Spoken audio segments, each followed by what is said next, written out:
Number 8. Chevrolet Nova.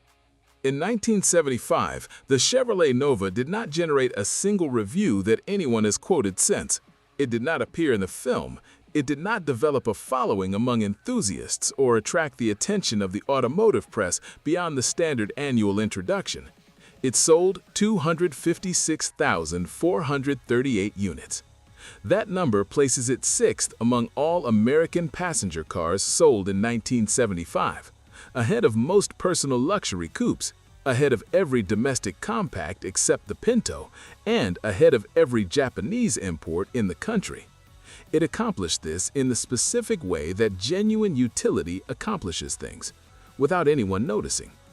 Its inline-six and small-block V8 options, its front subframe unibody, and the mechanical simplicity that any independent shop could service produced the per-mile reliability record its buyers needed. The buyer who drove a Nova home in 1975 was not making a statement.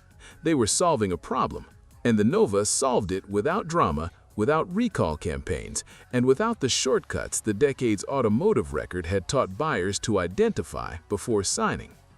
The Nova is at number 8 because 256,438 buyers made the same calculation and reached the same conclusion. Right car, right price, doing exactly what it was supposed to do. Number 7. Chrysler Cordova. Chrysler invented the phrase rich Corinthian leather.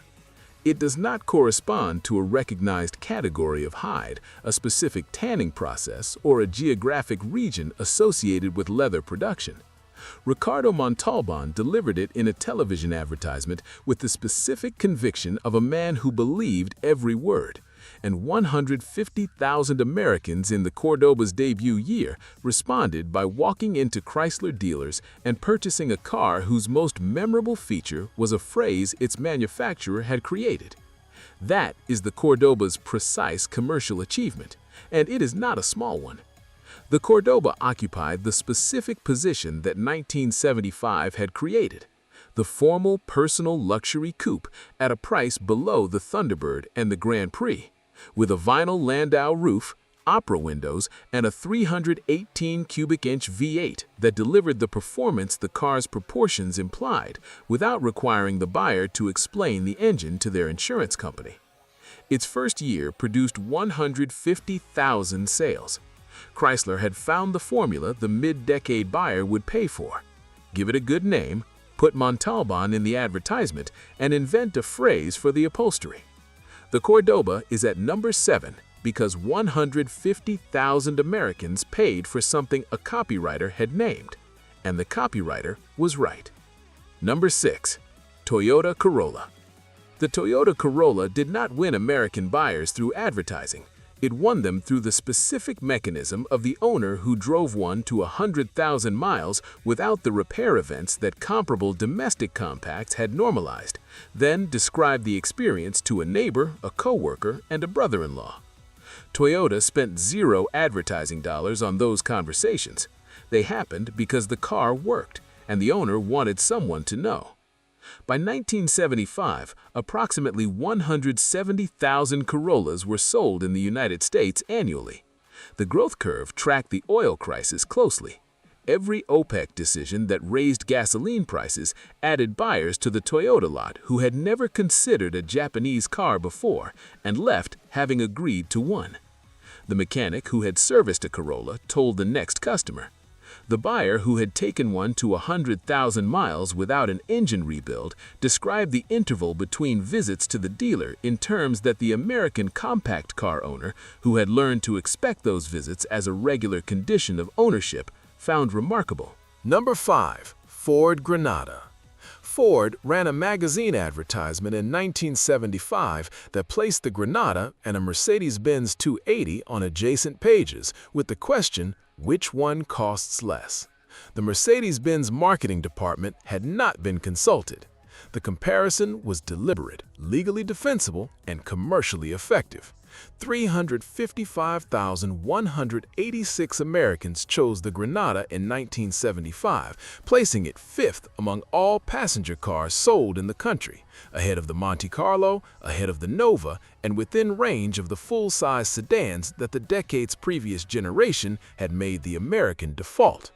The Granada's chassis was the familiar Maverick and Monarch unibody, carrying European visual references, the formal grille, the padded vinyl roof, the opera light, over domestic mechanical fundamentals.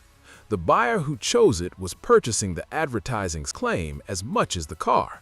Ford had correctly identified that in 1975, the American buyer's most powerful purchase criterion was not fuel economy alone, not price alone, and not performance.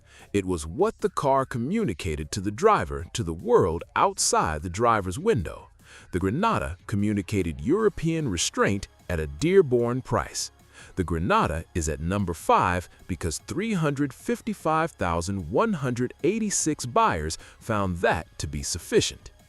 Number 4. Ford Pinto. The Pinto's internal cost-benefit analysis had been prepared. The document that would later define the car's legal history had been circulated within Ford's engineering and financial departments. In 1975, none of that was public. American buyers purchased 271,880 Ford Pintos that year, making it the second best-selling domestic subcompact in the country, behind only the Vega in the segment that the oil crisis had made the most important one in American automotive history. The buyer who chose a Pinto in 1975 was not choosing a lawsuit. They were choosing the domestic subcompact at the domestic dealer at the price that the compact segment demanded. Its 2.0-liter four-cylinder delivered fuel economy the Impala could not approach. Its price, below $2,500, made it accessible to the buyer who could not find a Corolla or preferred the domestic dealer. The story that would eventually define the Pinto's legacy was still assembling itself in depositions and court filings. Number 3. Chevrolet Monte Carlo. The 1975 Chevrolet Monte Carlo sold 267,803 units, making it the definitive Chevrolet luxury car of the year and one of the most commercially successful personal luxury coupes in the country. Its waterfall grille, its formal roofline, its velour interior options, all of them communicated the specific mid-decade aspiration that the Colonnade-era A-body platform had been designed to carry. The car that said something about the person in the driveway without requiring a Buick Riviera's price or a Grand Prix Pontiac dealer relationship. The Monte Carlo's commercial position in 1975 reflected something specific about the year.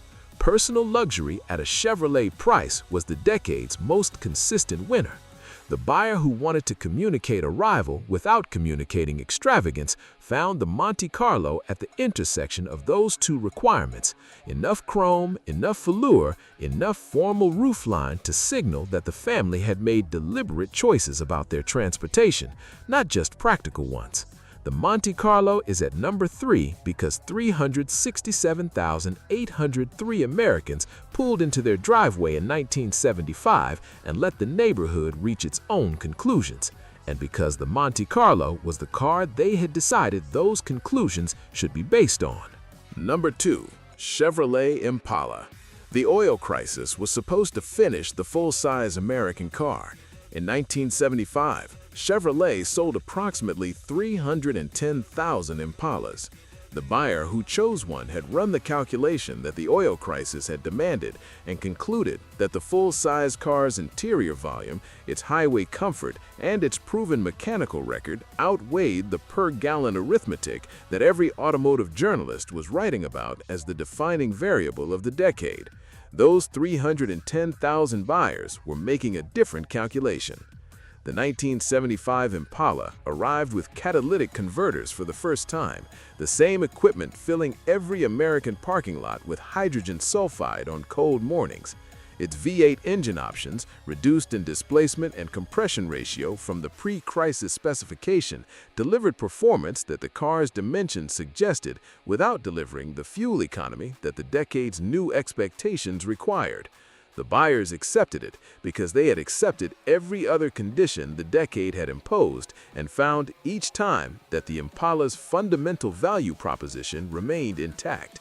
The Impala is at number 2 because 310,000 Americans chose the full-size Chevrolet in the year it was supposed to have ended, and each time the calculation came out the same way.